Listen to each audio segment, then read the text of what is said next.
What are stories? A mirror, a map, and sometimes medicine. Come, let us tell you stories of Cameroonian innovators, builders, and dreamers who prove that true success abroad is measured by the change it inspires back home. In these stories, the spirit of Cameroon meets the promise of America. Two worlds joined by passion, vision, and unity. From Cameroon to the United States, the journey is more than miles. It's a mission. I'm Patience Mbele Famien. This is Diaspora Stories, where Cameroonian grit goes global. Welcome. He left Cameroon with vision, and in the United States, he found the tools to make it real. From healthcare services to hospitality projects back home, Alain Nouaga is rewriting what it means to be a businessman with a global mindset and a Cameroonian heart.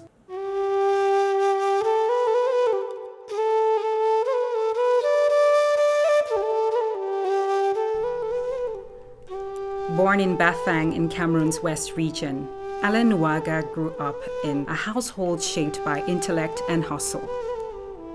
His father, a bailiff and parliamentarian, and his mother, a teacher and entrepreneur, created an environment where hard work and vision were part of everyday life.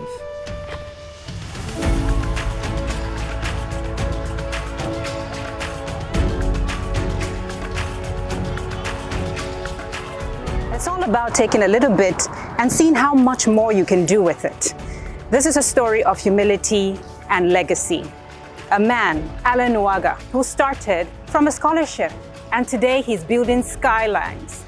You want to find out more? It's Diaspora Stories with me, Patience Mbele Famien. Come on, let's go. From helping out in the family store to watching his father run a sand transport business, Alain learned early that business wasn't just about profits, it was about purpose. After completing part of his secondary education in Bafang, Alain moved to Lycée de Bonneberry in Douala, where he obtained his baccalaureate. A brief return to Bafang followed, before destiny intervened. I was born in Bafang, in the Western Cameroon. I grew up there till classe de troisième. So I went to Lycée Polyvalent de Bonneberry, where I had my baccalaureate. And from there I spent again one more year in Lycée de Bafang before getting the government scholarship to go to Germany to study. Mm-hmm. So I spent my study years to go to University of Essen in Germany. That's where I studied.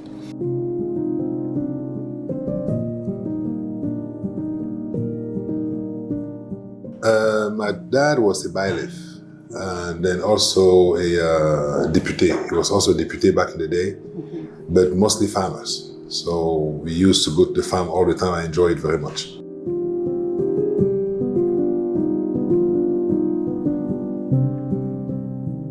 It was a really stable family, and my dad showed me the value of work. I think that's something that work hard and going to the farm every weekends during the holidays. And I don't know, and we had also something that I saw in my mom, the business spirit. Because yes, my dad was a bailiff, but he had some business on the side. He got some trucks to carry sand. My mom was a teacher. My mom was a teacher before, now she's retired. She's alive, still alive. She always have I remember having a store in the market, although she was a teacher. So she was always trying to do some kind of business, trying to get the family better. Mm-hmm. And that entrepreneurial spirit sort of is what you're living off today. I think yes, exactly.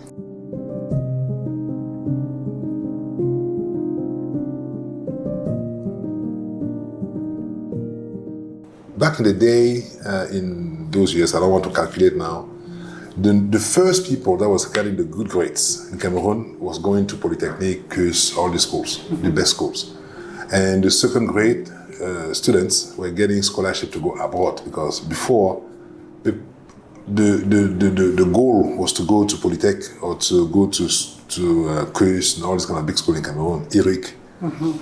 And yes, I got the scholarship. My wife also got the scholarship a couple of years after. That's where we met in Germany. But at the end of the day, what is really important is that my parents didn't spend a dime in sending me to Germany. It's the government of Cameroon. That is one of the things that I'm always thankful for. That's one of the reasons I always try to find out to go and give back to Cameroon. So it's really central to me. Yes. Because you have to really be fortunate to be able to get the money from everybody. I could say to myself, like every father in Cameroon contributed even a penny for me to go abroad and study. So when I come back and do what I'm doing, I'm really proud of that.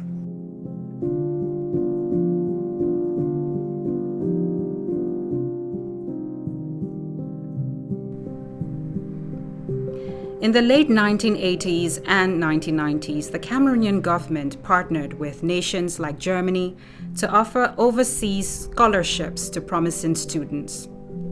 While the top-performing students filled Cameroon's Grande École, mid-tier scholars were encouraged to pursue global education through these scholarships, widening the country's intellectual capital. Alain was among those chosen, receiving a scholarship to study at the University of Essen in Germany, an institution known for its engineering, economics, and social sciences programs.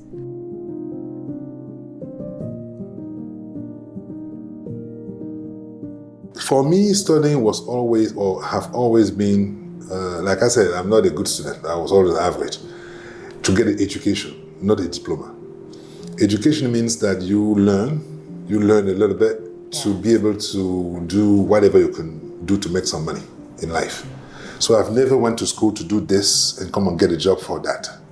So for me, it's just education, like a pathway to go and get something else.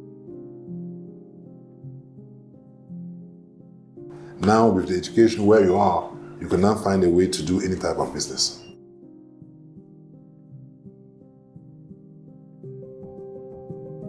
I left Germany trying to come to Cameroon to do some businesses or trying to work. And it wasn't easy, it was really difficult. So I ended up abandoning Cameroon again, and now I'm going into the US, and I arrived here in the US in 2000, year 2000. So yeah, I've been 25 years.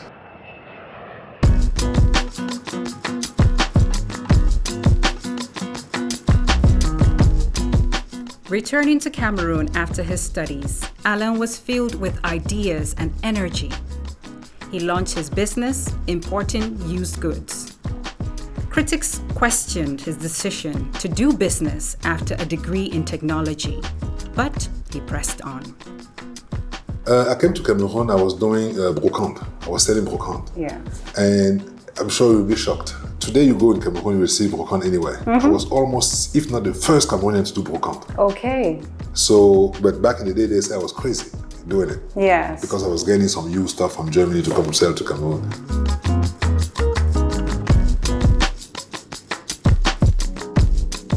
Normally in my life, I don't like to do things that are easy, that everybody does.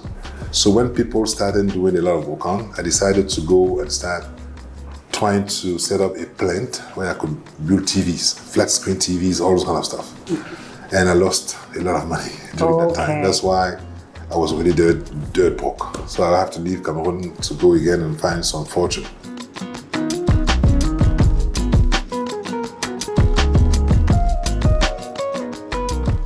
Disillusioned but unbroken, he left for the United States of America. Was it going to be the land of opportunities for him?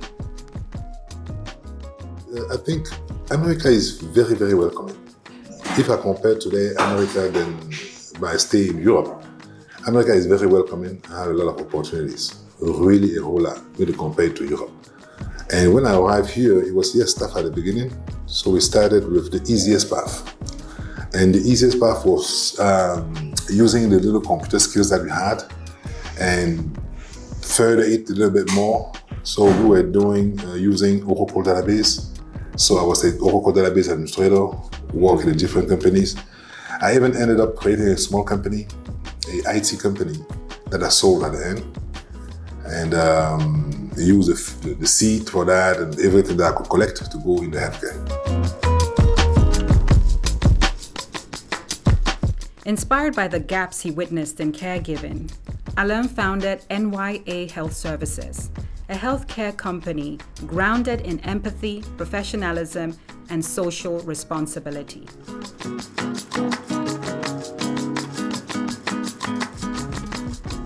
I started NYA, I think it's 13, 14 years ago, or 16 years ago, 15 years ago, yeah. Yeah, I started it in Virginia. We started it doing only group homes. Group homes is for medical fragile. That means homes that you will purchase a home or rent a home, and you will get 4 people that will live in that home or those homes. You will take care of them. There's really, really sick people. You will take care of them around the clock. Yeah. You have nurses, you have van, you have everything to take care of them. And the government will pay you. And each home could hold 4 people. So that's exactly how we started. And today we have 4 homes in Virginia, and the 5th coming up. With around 70 people or 80 people working, managing that. America gives you a lot of opportunities than any place else. Mm-hmm. And we were lucky to come into DC where it was possible to really grow. So, and I have a very good management team. I have a very good people, because at the end of the day, you can't grow by yourself. You have to, for a business owner, one of the most difficult things is to build a team. Mm.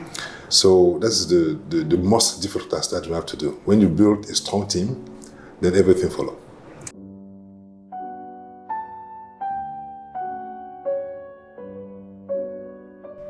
Certified by the Department of Behavioral Health in Washington, D.C., NYA provides mental health rehabilitation services through offices in Virginia and D.C., along with 5 licensed care homes across Virginia. With over 400 employees, NYA serves individuals dealing with depression, post-traumatic stress disorders, anxiety, addiction, trauma, grief, and more.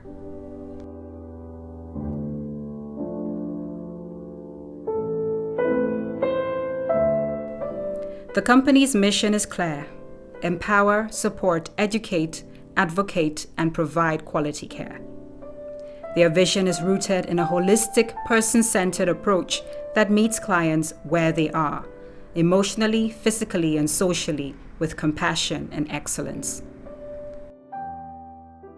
This is a mental health clinic. That means most of the people are on the street.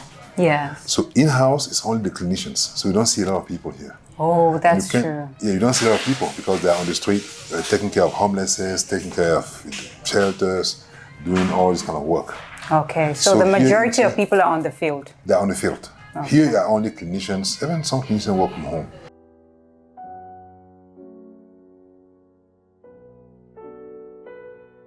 The vision and the mission of NYA Health Services is really just to help people in need provide adequate healthcare services, mainly focusing on mental health services, because it's like a high level of need here, especially in Washington, D.C. So we really just try to meet people where they are and support as best as we can.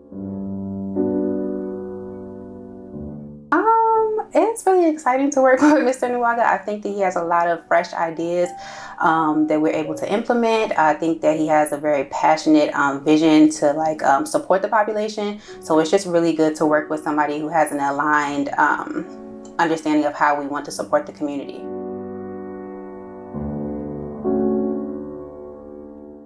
Despite building a successful life in the United States of America, Alain never forgot where it all began.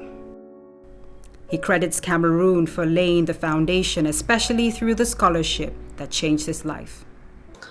First of all, I think that when you are born somewhere, you grow up until you're 18, it's your roots. There's no way you could stay away and be happy, first of all.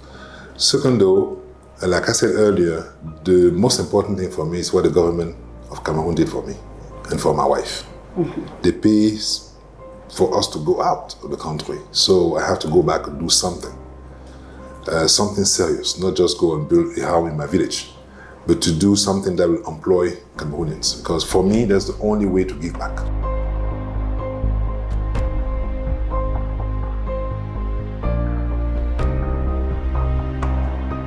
So what we are doing today in Yaoundé, that's what we're doing. It's the Radisson Hotel, hotel apartment in Yaoundé is the biggest hotel in Central Africa that we are building.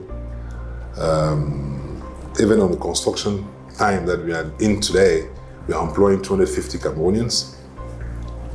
And when it completes in about 2 years, we will be employing 300 Cameroonians working there.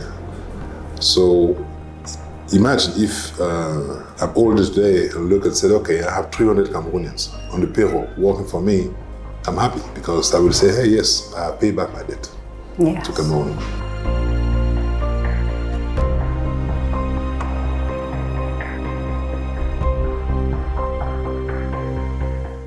A lot of people doesn't know, even Cameroonians, that Cameroon have very good laws. There are certain laws that are really, really good. For example, we have an agency in Cameroon called API.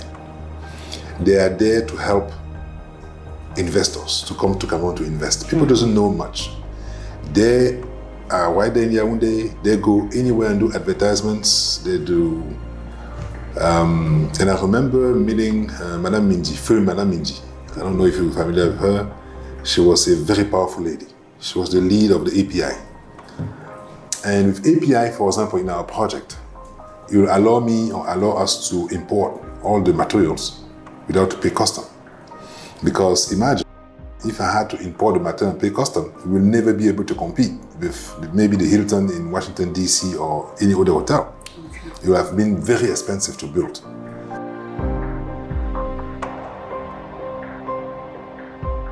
Now he's given back through one of the most ambitious private hospitality projects in Central Africa, the Radisson Apartment Hotel in Yaoundé. With an investment of 20 billion francs CFA from his personal funds, Alain is building a luxurious 16-floor multi-use hotel residence with 2 Olympic-sized swimming pools, 250 parking spots, 5 ballrooms, 2 large gyms, restaurants, wellness centers, meeting halls, daycares, and more.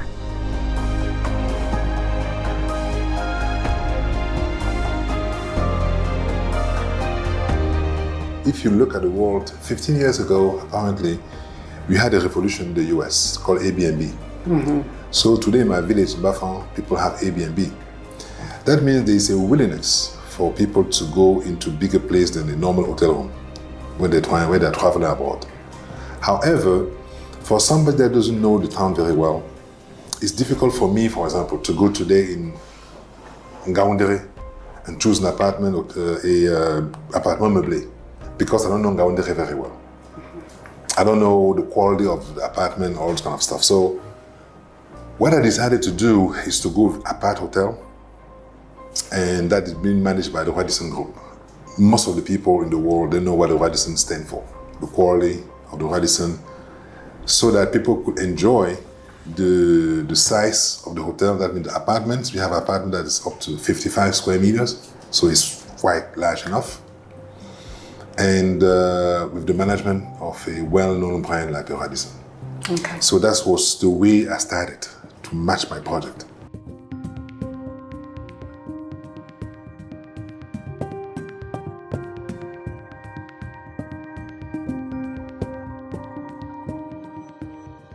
I'm great. I Okay, can't wait to see the project firsthand. All that you've been talking about. Okay, sounds good. Okay, so what do I need? Because I see you wearing this. Yeah, you're gonna have a hat, Okay. and you're gonna get a sweater.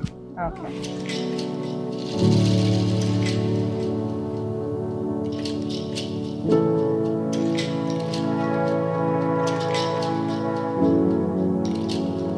So from here, Yeah.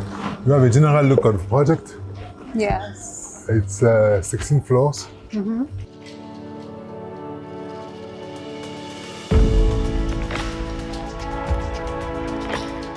What is unique about it is it's an apart hotel. How is that different from the regular hotel?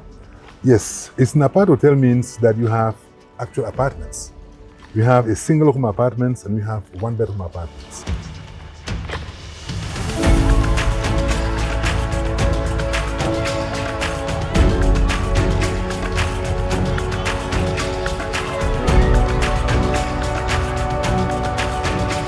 To show you a little bit how beautiful it will be.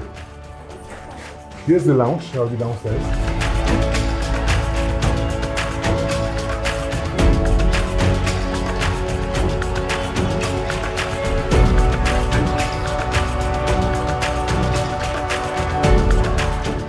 So there will be 3 layers of parking. You see, Yes. on first, second, and third floor, going way back in the building. So the parking will continue till the end, the 3 level, and go until where your poles are. Yes. So there will be all this level of parking. So we have enough parking in-house. And in the back of this house that you are seeing here, there will be a sport arena that we want to build. That will be one of the most beautiful sport arenas.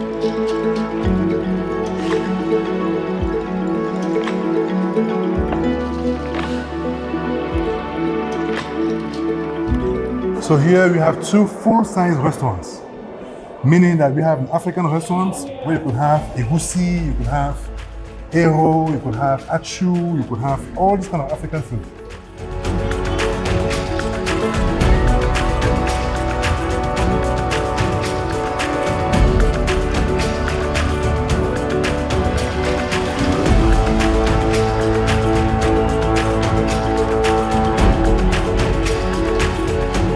So the apartment starts here. So we have 10 floors of apartments. We have a rooftop floor. Then we have a management floor. They have my private apartment on top.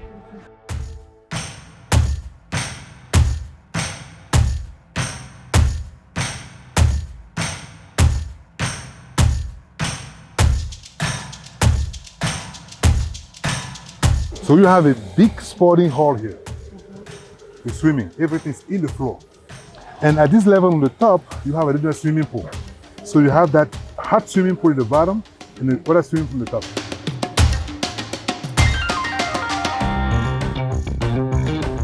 And over there, at the end of the building, over there you will have a kids space. That For means- children. For children. That means if you have your kids and you want to go to an event, or you come here for a weekend, for relaxation or doing sport, you come and leave your kids here, they give you a bracelet. They could feed the kids, they could do everything for the kids while you are doing your exercising, you are doing everything, Yes. your beauty. How did this come into your mind? How were you inspired to do this? Because you're not only considering weddings and events that need to happen at the same time, you're considering mothers and their children, you're considering Africa and international guests, you're considering privacy in elevators. How did all of that come to your mind? It's because I was consulting my life. I had 10 years of consultancies in the IT. While I was consulting, I was traveling around the world. I was in India, in China, in Japan, in Korea, in different places. So I was seeing stuff. I was trying to understanding what is good for Cameroon, what is good for us. If you go to Washington, D.C. today, most of the hotels are 140,000, 130,000. And here in Cameroon, you see 190,000. Who's gonna pay 190,000? So my plan was to be able to build something that's beautiful, that is cheap. Because we will be cheaper than all these hotels that I'm talking about. Wow. Cheaper, with all these spaces. And also, like I said, is that out of the 220 apartments, 100 apartments will be for sale.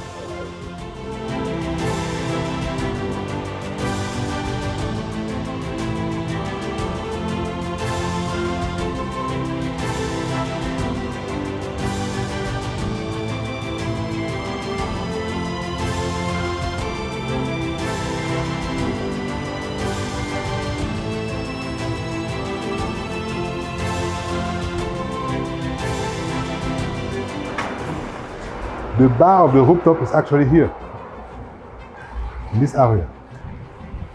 That means the rooftop starts here till the front. Okay. And on this side here, you have meeting rooms, also meeting rooms. So you can organize a meeting for your company or for your work for CRTV. And you take this. You can take them here, sit here. Yeah. It could be divided in 3 too, or be open up. But the way it's organized is really very beautiful.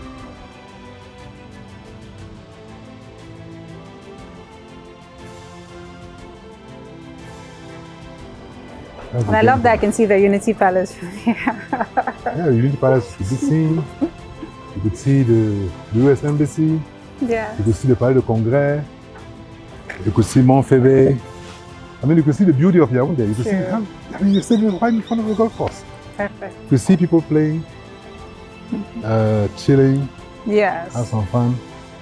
The Unity Palace in front of you. You can call the president from here, maybe. Yeah, Okay. so it's Les gars, merci. Hein? Merci pour le tour. Yeah? merci beaucoup. Merci beaucoup. Merci beaucoup. Okay. Thank you. Thank you very much. Thank you. Merci beaucoup. Je suis Onanina Adama Myriane, comptable de profession et j'ai 26 ans. Alain Fogo, ingénieur de génie civil, 25 ans. Je suis Bertrand Meyanga, j'ai 35 ans. Je suis architecte et inscrit à l'Ordre des architectes du Cameroun.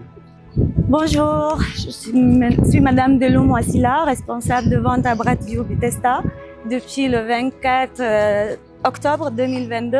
Ça fait la pose de la première pierre, ce qui nous fait déjà 3 ans.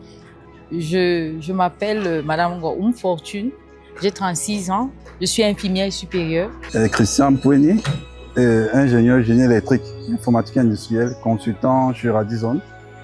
Et notre travail, c'est de superviser le courant fort, courant faible, s'assurer que tout se passe selon les normes prescrites par Radisson.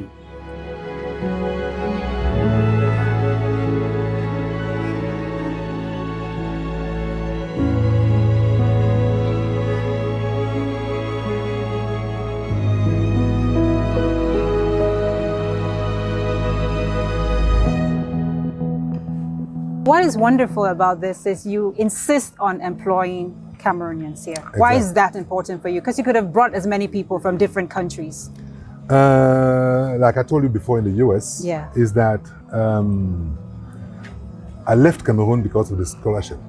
My wife left Cameroon because of the Cameroonian scholarship. That means everybody's here, the parents have give me a penny to be able to go and study abroad. So after spending, I don't know how many years abroad, more than 30 years, I'm coming back now to Cameroon and I want to pay back in a certain way. And for me to pay back is to employ Cameroonians.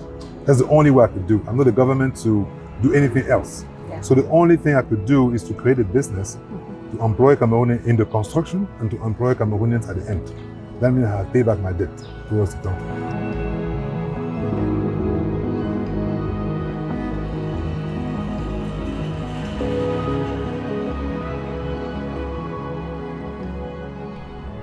Over 225 Cameroonians are currently working on site, alongside 25 international experts. Once completed, over 300 people will be employed permanently. He chose the Radisson brand because it reflects excellence and international standards, values that align with his own. Our apartment will be totally luxurious, totally with the, I would say 5-star luxurious. But however, it will be a 4-star complex. Doing so allowed me to put the price at a certain point where average Cameroonian company could send his staff to sleep there instead of having this high-end price that, and also it would be good for the tourism for Cameroon because the price would not be that high.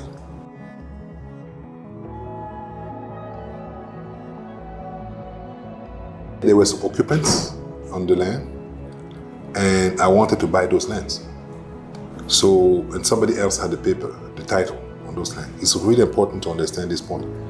So when I was doing my negotiation, I made sure that everybody living there, the occupants, they call them occupants, they don't have any paper, that each of the occupant at least have 100,000 francs per square meters. That means a mom that's, because there are some processes that happen in Cameroon whereby the owners of the land will come and go to the court and go and break somebody's house because he doesn't have a paper, putting those people on the street. So consciously, I decided to do that because I can imagine those living there, like my parents, like my sisters, like my brothers. So I wanted them to go with dignity. Alain's path has not been smooth. As a diaspora investor, he couldn't secure loans in Cameroon. Local banks didn't recognize his US banking history, and US banks wouldn't fund projects abroad either. He's also faced roadblocks from intermediaries and extortionists, exploiting loopholes in the investment system.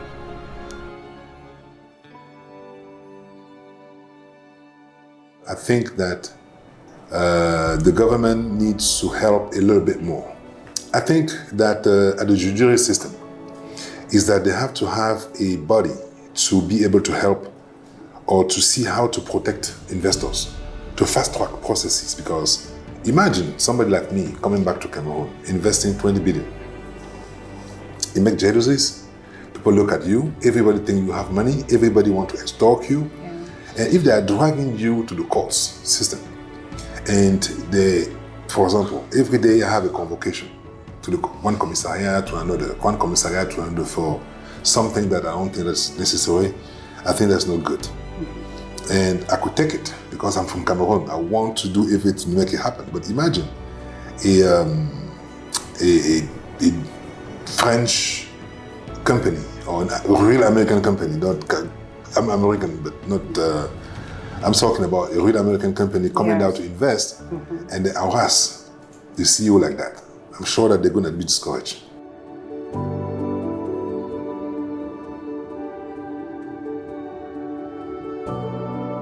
They need to do it for Cameroonians, but they also have to have a special eye for investors. Today, API is there. Even API could have a tool where they could monitor some kind of conflicts, because there are some petty conflicts that really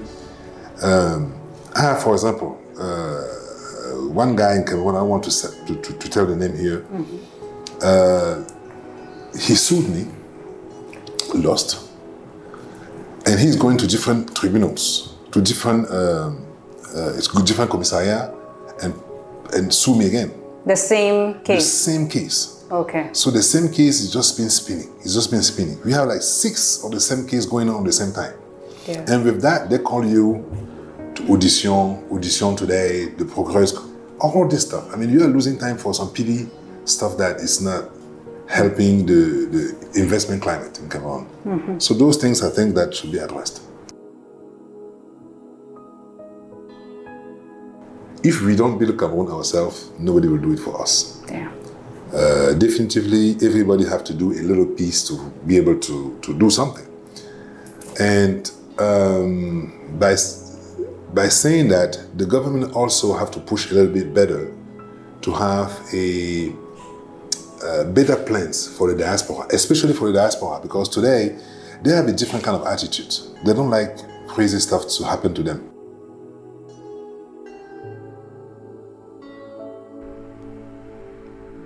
He's calling on the Cameroon Investment Promotion Agency to do more than just encourage investors. He believes they must actively protect diaspora investments, offer legal mediation services, and provide transparency in land and development processes. One example, you will go to Ghana today. You work in the UK. You go to Ghana and say, okay, I want to buy a property in Ghana. The government have put a mechanism together so that somebody working in the UK could pay a mortgage on a property in Ghana, in Accra. So it really helps people to be able to do that, because today, even if you make 10 million francs CFA a month here, or even 20 million francs CFA a month here in the US, you cannot get a $1 million loan in Cameroon. You just cannot. And it's really not good.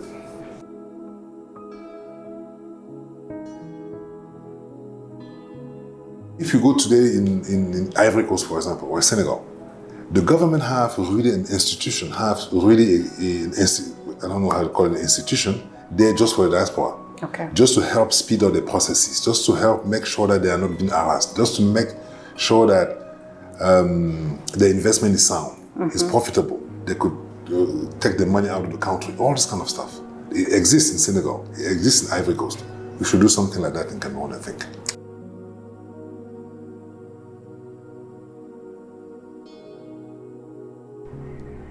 In Senegal, diaspora investors benefit from tax breaks, real estate protection, and diaspora targeted funds. Ghana runs a one-stop investor center with direct services for returning citizens. Côte d'Ivoire offers co-investment schemes and banking partnerships tailored for diaspora remittances. I'm coming today in Cameroon trying to do some investment. If I go and see a banker tomorrow, let's say BGFE or SCB, say, hey, listen, I need a loan, 100 million francs CFA. I don't get it. They don't give me the loan. Like I said, I asked for a loan a month ago to a bank in Cameroon. They say I can't show they don't see my my business. They don't have access to my business. That means I have my business in the US. The bank in Cameroon doesn't have control of it. So they cannot give me a loan in Cameroon. Yes. If I go to the US and say, okay, I need a loan to go and invest in Cameroon, they cannot give me a loan to go to invest in Cameroon. That means you could be like that in the middle. And sometimes it could be really difficult for people in the diaspora that have all the salaries, maybe the businesses out of the country and trying to come to Cameroon to invest. It could be really challenging.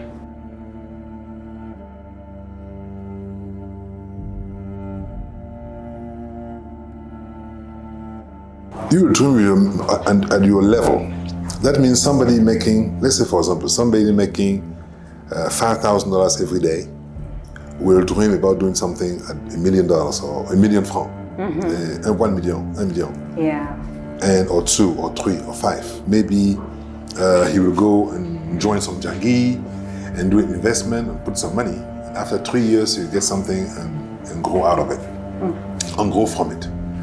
So, yeah, you have to be able to dream and you have to be able to take risk. If you don't take risk, you will die as a normal worker. You will work for people.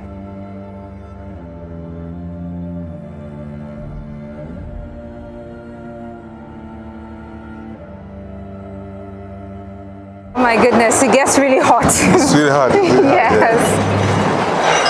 It's really hard.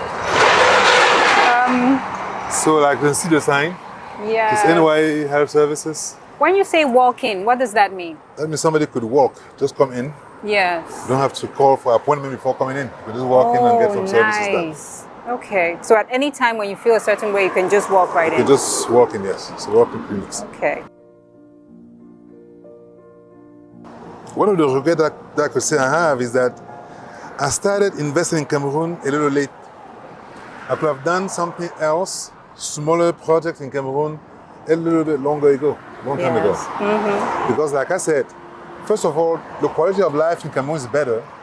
And also, the return could be also better in Cameroon. Yes. If you go today and see some issues that you have today in Cameroon, like the fishery business, you don't need a lot of investment to do a fishery business.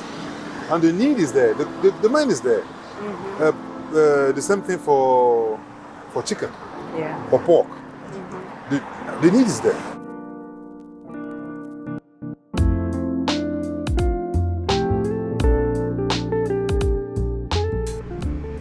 Not a man to ruminate on regrets.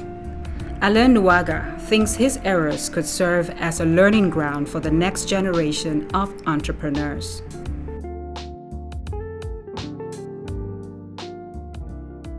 Yeah, like I said, people make success or gain, they succeed anywhere in the world.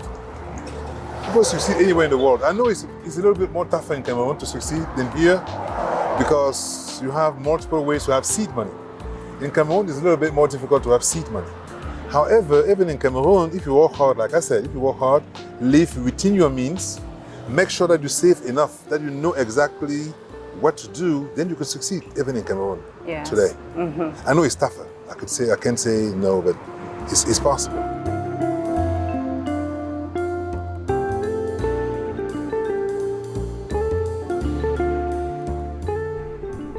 Alain Nouaga sees entrepreneurship not just as wealth creation, but as nation building. As he builds the Radisson Apartment Hotel, he's also building something far greater, a pathway for Cameroonians to thrive in their own country.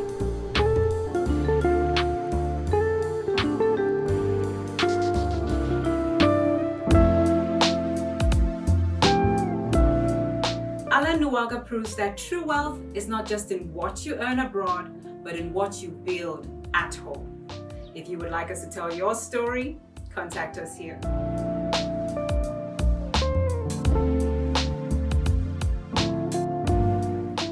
Thank you for watching Diaspora Stories, where Cameroonian grit goes global. I'm Patience and Bella Farminian. Goodbye.